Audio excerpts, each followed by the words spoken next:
రాష్ట్రంలో వైద్య కళాశాలలను ప్రభుత్వమే నిర్వహించాలని, పీపీపీ పద్ధతిలో ప్రైవేటు వ్యక్తులకు కళాశాలలపై పెత్తనాన్ని కల్పించవద్దని దర్శి ఎమ్మెల్యే బూచేపల్లి శివప్రసాద్ రెడ్డి అన్నారు. ప్రభుత్వ నిర్ణయాన్ని వ్యతిరేకిస్తూ ఈ నెల 28న ప్రకాశం జిల్లాలోని అన్ని నియోజకవర్గ కేంద్రాల్లో వైసీపీ ఆధ్వర్యంలో ప్రజా ఉద్యమం పేరుతో ర్యాలీలు నిర్వహిస్తున్నట్లు తెలిపారు. ప్రజా ఉద్యమం పోస్టర్ను ఒంగోలులోని వైసీపీ కార్యాలయంలో వైసీపీ నాయకులతో కలిసి ఎమ్మెల్యే శివప్రసాద్ రెడ్డి ఆవిష్కరించారు. ఈ సమావేశంలో ZP chairman Boochepalli Venkayamma, parliament పరిశీలకులు బత్తుల బ్రహ్మానందరెడ్డి, ఒంగోలు అసెంబ్లీ సమన్వయకర్త చుండూరి రవిబాబు, ఎంపీపీ లంకపోతు అంజిరెడ్డి, కేవి రమణారెడ్డి, వెంకటేశ్వరరావు, కసకుర్తి ఆదన్న, బొట్ల రామారావు, మన్నే శ్రీనివాసరావు తదితరులు పాల్గొన్నారు.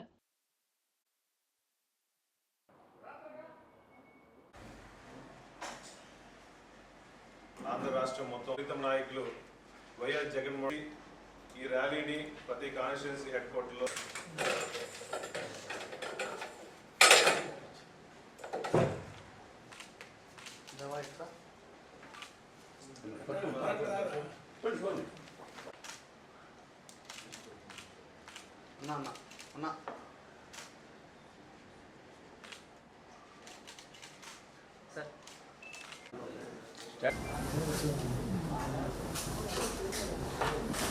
అక్టోబర్ 28వ తేదీన ఆంధ్ర రాష్ట్రం మొత్తం ఈ మెడికల్ కాలేజీని ప్రైవేటీకరణ చేస్తున్న వ్యతిరేకంగా వైఎస్ఆర్ కాంగ్రెస్ పార్టీ మా ప్రీతం నాయకులు వైఎస్ జగన్మోహన్ గారి ఆలోచన ప్రకారం ఈ రాష్ట్రం మొత్తం ప్రతి నియోజకవర్గంలో, ప్రకాశం జిల్లాలో కూడా ప్రతి నియోజకవర్గంలో హెడ్ క్వార్టర్లో ఈ నెల 28వ తేదీ భారీ బహిరంగ ర్యాలీ జరగబోతుంది. కాబట్టి వైఎస్ఆర్సీపీ క్యాడర్ అందరూ, నాయకులందరూ, ముఖ్యంగా ప్రజలందరూ కలిసి ఈ ర్యాలీని ప్రతి కాన్స్టిట్యున్సీ హెడ్ క్వార్టర్లో జయప్రదం చేయవలసిగా కూర్చున్నాము. ఈ మెడికల్ కాలేజీలో మొట్టమొదటి నుంచి కూడా వైఎస్ జగన్మోహన్ రెడ్డి గారు పేద ప్రజల కోసం, పేద ప్రజలు ఆరోగ్యాన్ని దృష్టిలో పెట్టుకొని ఈ రాష్ట్రంలో ప్రతి కొత్త జిల్లాలో మెడికల్ కాలేజీలు కావాలని చెప్పేసి సెంట్రల్ గవర్నమెంట్ అప్రూవల్తో 17 మెడికల్ కాలేజీలు ఒకేసారి శాంక్షన్ చేసిన ఒకే ఒక ముఖ్యమంత్రి ఈ రాష్ట్రంలో వైఎస్ జగన్మోహన్ తప్ప ఇంకెవరు లేరు. గతంలో ఈ రాష్ట్రంలో సుమారు 12 మెడికల్ కాలేజీలు ఉంటే ఎప్పుడూ లేని విధంగా ఒకేసారి ఒకే టర్మ్లో ముఖ్యమంత్రి గారు 17 శాంక్షన్ చేశారు. దాంట్లో జగన్మోహన్ గారి టైంలో 7 మెడికల్ కాలేజీలు కంప్లీట్ అయ్యి దాంట్లో 5 కాలేజీలు ఆల్రెడీ ఓపెన్ చేసుకుని దాంట్లో స్టూడెంట్స్ కూడా జాయిన్ అయిపోయి అన్ని మెడికల్ కాలేజ్ హాస్పిటల్ కూడా రన్ అవుతున్నాయి. ఇప్పుడు ఆ మిగిలిన 10 మెడికల్ కాలేజీని కావాలని చంద్రబాబు నాయుడు గారు వాళ్ళ బినామీల కోసం, గుత్తాధిపత్యం కోసం కొంతమందికి ప్రైవేట్ వాళ్ళకి అప్పచెప్పాలని చెప్పేసి పీపీపీ మోడ్లో ఈ రాష్ట్రానికి సంబంధించిన ఆస్తి మొత్తం ప్రతి మెడికల్ కాలేజీలో ఆల్మోస్ట్ 50 ఎకరాలు ఉన్నాయి, అది అలాట్మెంట్ చేశారు. ప్రతి మెడికల్ కాలేజీలో జగన్మోహన్ గారి టైంలో ఈ 10 మెడికల్ కాలేజీలో సుమారుగా 70% నుంచి 80% కన్స్ట్రక్షన్గా, అత్యధికంగా కన్స్ట్రక్షన్ కూడా చేస్తున్నారు. ఇవన్నీ కూడా వాళ్ళ మనుషులు కట్టబెట్టాలని చెప్పేసి ప్రజల సొమ్ము, పబ్లిక్ సొమ్ము కావాలని చెప్పేసి ప్రైవేటీకరణ చేతులు పెట్టడం నిజంగా చాలా బాధాకరంగా ఉంది. అయ్యా చంద్రబాబు నాయుడు గారు ఈ రాష్ట్రంలో పేద ప్రజలకి ఎన్ని ఫెసిలిటీస్ ప్రొవైడ్ చేయాలని చెప్పి జగన్మోహన్ గారు మంచి ఆలోచనలతో ఉంటే మీరు ఈ మెడికల్ కాలేజీలన్నీ ప్రైవేటీకరణ చేతులు పెట్టి ప్రైవేటీకరణ చేస్తే ఈ రాష్ట్రంలో ప్రజలందరూ కూడా ఆ హాస్పిటల్ పోవాలన్నా, మెడికల్ కాలేజీ పోవాలన్నా డబ్బులు పెట్టుకొని చూపించుకోవాల్సిన పరిస్థితి ఉంటుంది. కాబట్టి ఆ మెడికల్ కాలేజీలో కానీ, హాస్పిటల్లో కానీ, ఏ హాస్పిటల్లో ట్రీట్మెంట్ కానీ ఫ్రీగా చేయరు కదా. చేయనప్పుడు ప్రజలందరూ ఇబ్బంది పడుతున్నారు కదా.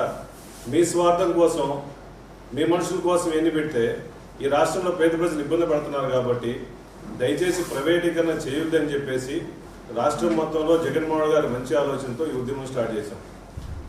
ఈ రాష్ట్రంలో చాలా సంస్థలు, ఓడరేవులు కానీ, మా NH రోడ్స్ కానీ, ఎయిర్పోర్ట్లు కానీ ఈ ప్రైవేటీకరణ చేసుకోవడానికి ఎప్పుడు మేము వైఎస్ఆర్ కాంగ్రెస్ పార్టీ ఎప్పుడు అబ్జెక్షన్ పెట్టలేదు. ఇదే ఎందుకు అబ్జెక్షన్ పెడుతున్నామంటే ప్రజల కోసం ఉపయోగపడే విద్య, వైద్య, ప్రతి మానవుడు హక్కు ప్రతి ఒక్కడి హక్కు. దీన్ని కూడా ప్రైవేటీకరణ చేస్తూ ఉంటే ఇంక పేద ప్రజలు ఎక్కడ చూపించుకుంటారు? రాజశేఖర్ గారి టైంలో Ongole medical college, RIMS medical college Rajasekhar గారి టైంలో శాంక్షన్ చేశారు. ఆ మెడికల్ కాలేజ్లో ఎంఆర్ఐలు ఉన్నాయి, సిటీలు ఉన్నాయి, ఎన్నో ఆపరేషన్లు చేయించుకుంటా ఉన్నారు. రేపు మీరు పెట్టే హాస్పిటల్లో ఒక పేషెంట్ ఎంఆర్ఐ తీసుకోవాలనుకుంటే ఫ్రీగా ఇస్తారా? సిటీ ఫ్రీగా చేపిస్తారా? చేపించారు కదా, డబ్బులు తీసుకుంటారు కదా. అదేవిధంగా ఈ ప్రైవేట్ హాస్పిటల్లో వాళ్ళు తూతు మంత్రంగా చేసుకుంటారు. వచ్చేవాళ్ళు తూతు మంత్రంగా చేస్తారు, కానీ వాళ్ళు పేదవాళ్ళకి సేవ చేయాలని ఎక్కువ ఆలోచన ఉండదు. వాళ్ళు కోట్ల రూపాయలు డబ్బులు పెట్టారే, ఆ డబ్బులు సంపాదించుకోవడం కోసం ఎలా సంపాదించుకోవడంతో వస్తారు తప్ప సేవ చేసే వాళ్ళు ఎవరు లేరు. ఆ మెడికల్ ఫీల్డ్ ఎవరు లేరు. కాబట్టి మీరందరూ గమనించండి. ఈ గవర్నమెంట్ హాస్పిటల్ అయితే డాక్టర్లందరూ ఫ్రీగా సర్వీస్ చేస్తారు. గవర్నమెంట్ శాలరీ ఇస్తుంది కాబట్టి మంచి స్టాఫ్ ఉంటారు, మంచి పొజిషన్లో ఉంటారు, మంచి ట్రీట్మెంట్ చేస్తారు. కాబట్టి మీరు ఒక్కటే ఆలోచించి ప్రైవేటీకరణ ఆపే వరకు ఈ రాష్ట్రంలో కానీ ప్రకాశం జిల్లా కానీ ప్రజలందరూ జగన్మోహన్ గారికి, వైఎస్ఆర్ కాంగ్రెస్ పార్టీకి ఈ ప్రజల కోసం పోరాటం చేస్తున్నాం కాబట్టి ఉద్యమానికి అందరూ సపోర్ట్ చేయాలని చెప్పి మనస్ఫూర్తిగా కోరుకున్నాం. అదేవిధంగా ఈ రాష్ట్రంలో గతంలో ఎప్పుడూ లేని విధంగా రాజశేఖర్ గారు పెట్టిన ఆరోగ్యశ్రీ జగన్మోహన్ గారు సక్సెస్ఫుల్గా పూర్తిగా ప్రతి పేదవాడికి ఆరోగ్యశ్రీ కల్పించే విధంగా పోరాడాడు. కానీ మీరు వచ్చిన తర్వాత ఫస్ట్ టైము ఆరోగ్యశ్రీ ప్రతి హాస్పిటల్లో సుమారుగా 20 రోజుల నుంచి ఆరోగ్యశ్రీ లేదు. ఏ పేషెంట్ అక్కడ పోయినా కూడా ఆరోగ్యశ్రీలో మేము చూడలేము. చంద్రబాబు నాయుడు గారు సుమారుగా 3,000 కోట్ల రూపాయలు మాకు బకాయిలు ఉన్నారు, మీరు ఎక్కడన్నా ప్రైవేట్ హాస్పిటల్లో చూపించుకోండి అని అంటే వాళ్ళ ఇంటికి పోయేసి వాళ్ళ స్థలమో బంగారమో తాకట్టు పెట్టుకొని ఒక ప్రైవేట్ హాస్పిటల్లో చూపించుకున్న దౌర్భాగ్య పొజిషన్లో ఈ రాష్ట్రంలో ప్రజలు ఉన్నారంటే మీరంతా గమనించండి. ఆరోగ్యశ్రీ ఆగిపోయినా మీరు పట్టించుకోరు. జగన్మోహన్ గారి టైంలో ఆరోగ్య ఆసరా అని చెప్పేసి ఆ ట్రీట్మెంట్ అయిన తర్వాత కూడా 225 రూపాయలు ప్రతిరోజు ఇస్తూ ఉంటే మీరు వచ్చిన తర్వాత ఆరోగ్య ఆసరా ఎత్తేసారు, ఆరోగ్యశ్రీ ఆపేశారు, మెడికల్ కాలేజీని ప్రైవేటీకరణ చేస్తున్నారు. ఈ రాష్ట్రంలో ఎన్నో రకాలుగా పేదవాళ్ళు ఇబ్బందులు పడుతున్నారు. సుమారు 20 రోజుల నుంచి ప్రతి పిహెచ్సి హాస్పిటల్, ఈ స్టేట్లో ఉన్న ప్రతి పిహెచ్సి హాస్పిటల్ ఉన్న డాక్టర్లందరూ సమ్మెలో ఉన్నారు. మీ ఆ సమ్మె రెక్టిఫై చేసుకునే పరిస్థితి లేదు. వర్షాకాలం సీజను, అందరు డయేరియా ఎక్కువ ఉంది, విష జ్వరాలు ఎక్కువ వస్తున్నాయి. ఆ పిహెచ్సి హాస్పిటల్ పోతే చూసేవాడు ఎవరు లేడు, మాట్లాడేవాడు లేడు, అట్లీస్ట్ ట్యాబ్లెట్లు ఇచ్చే పరిస్థితి లేదు. కాబట్టి మీ ప్రభుత్వంలో ఆరోగ్యశ్రీ పూర్తిగా ఉండిపడింది. పేషెంట్లు హాస్పిటల్ పోయే పరిస్థితి లేదు, వాళ్ళ సొంత ఆస్తులు అమ్మేసుకొని ప్రైవేట్ హాస్పిటల్ చూపించుకుంటారు. కాబట్టి మీరందరూ గమనించి ఇటువంటి పనులు మానుకొని ప్రైవేటీకరణ ఆపండి అని చెప్పి మనస్ఫూర్తిగా కోరుకున్నాం. అదేవిధంగా ఈ జిల్లాలో వచ్చిన తర్వాత మీరు గవర్నమెంట్కి వచ్చిన తర్వాత సుమారుగా 3,225 పెన్షన్లు, హ్యాండిక్యాప్డ్ పెన్షన్లు, నడవలేని పొజిషన్లో ఉన్న వాళ్ళందరూ మా గవర్నమెంట్లో శాంక్షన్ చేసిన వాళ్ళందరూ మీరు కావాలని చెప్పేసి పెన్షన్లు కోత పెట్టాలని చెప్పేసి ఇంతమందిని కూడా ఈ హ్యాండిక్యాప్లు కూడా ఇబ్బంది పెడుతున్నారు. కాబట్టి దయచేసి వాళ్ళ సర్టిఫికేట్ల కోసం అక్కడే ఇప్పుడు తిప్పకుండా వాళ్ళందరికీ కూడా పెన్షన్లు ఎప్పుడే శాంక్షన్ చేయాలని చెప్పి వైఎస్ఆర్ కాంగ్రెస్ పార్టీ తరఫున డిమాండ్ చేస్తాం.